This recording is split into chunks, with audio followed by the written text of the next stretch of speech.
everyone, welcome back to our channel Asha Jyothi videos. ఈ వీడియోలో tomato పచ్చడి గురించి చెప్తున్నానండి.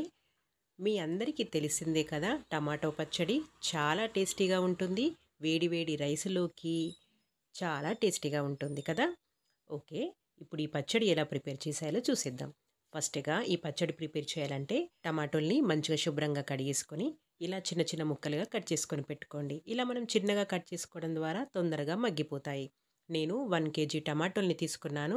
ఇలా చిన్నగా కట్ చేసి పక్కన పెట్టుకున్నాను. అలాగే 1 కేజీ టమాటోలు తీసుకున్నాను కాబట్టి 100 గ్రాముల చింతపండును తీసుకోవాల్సి ఉంటుంది.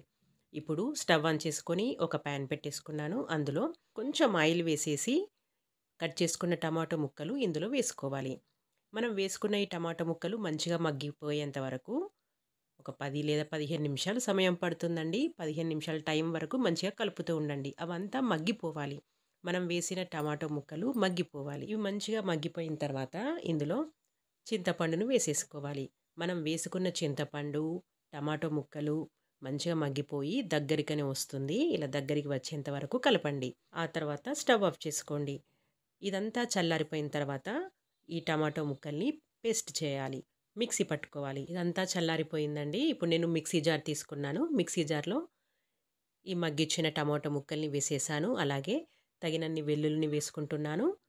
ఆ తర్వాత 100 గ్రాముల కారం, 100 గ్రాముల ఉప్పు వేసుకోవాలి. ఆ తర్వాత ఆవపిండి, మెంతిపిండి వేసుకోవాలి. 1 టీ స్పూన్ మెంతిపిండి, 2 టీ స్పూన్ల ఆవపిండి వేశాను. అలాగే కొంచెం పసుపు వేసేసుకొని మెత్తగా మిక్సీ పట్టేయండి. చూడండి, చూడ్డానికి ఎంత బాగుందో. మంచి రెడ్ కలర్లో కారం, ఉప్పు కరెక్ట్గా సరిపోయింది. మీరు ఒకవేళ టేస్ట్ చూసి మీకు తక్కువగా అనిపిస్తే మీ టేస్ట్కి సరిపడా ఇంకాస్త కారం వేసుకోవచ్చు. ఓకేనా. ఇప్పుడు స్టవ్ ఆన్ చేసుకొని ఒక ప్యాన్ పెట్టేసుకోండి.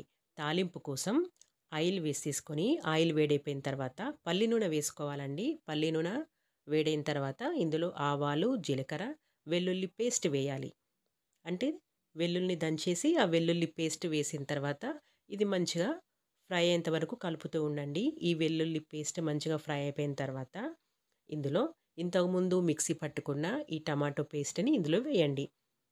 ఈ టమాటో పచ్చడి వేసిన తర్వాత కలపండి. 10 నిమిషాల పాటు మగ్గిన తర్వాత స్టవ్ ఆఫ్ చేసుకోవాలి. మనం ఇలా కలుపుతూ ఉన్నప్పుడే దీనిలో ఉన్న ఆయిల్ అంతా పైకి తేలుతుందండి. అలా ఆయిల్ అంతా పైకి తేలి మంచిగా మగ్గేంత వరకు కలుపుతూ ఉండండి. ఇలా ఒక 10 లేదా 15 నిమిషాల పాటు మంచిగా మగ్గించుకున్న తర్వాత స్టవ్ ఆఫ్ చేసుకోండి. మనం ఇలా తాలింపులో మగ్గించడం ద్వారా ఎక్కువ రోజులు ఈ టమాటో పచ్చడి నిల్వ ఉంటుంది. అలాగే చాలా టేస్టీగా కూడా ఉంటుంది. నేను చెప్పినట్టుగా కొలతల ప్రకారం తయారు చేసుకోండి. చాలా టేస్టీగా మీరు కూడా ఈజీగా ప్రిపేర్ చేసుకోవచ్చు. ఈ టమాటో పచ్చడి రైస్లోకి, చపాతీలోకి, దోశలోకి చాలా టేస్టీగా ఉంటుందండి. తప్పకుండా ఈ రెసిపీని ట్రై చేయండి. టేస్ట్ ఎలా ఉందో నాకు చెప్తారు కదా. ఓకే, తప్పకుండా ఈ రెసిపీని ట్రై చేయండి. మీరు నా వీడియోస్ని లైక్ చేసి అలాగే షేర్ చేసి సబ్స్క్రైబ్ చేయడం ద్వారా ఇంకొంతమంది నా వీడియోస్ చూడడానికి అవకాశం ఉంటుందండి. నా ఈ ఛానల్ని సపోర్ట్ చేయండి, సబ్స్క్రైబ్ చేయండి.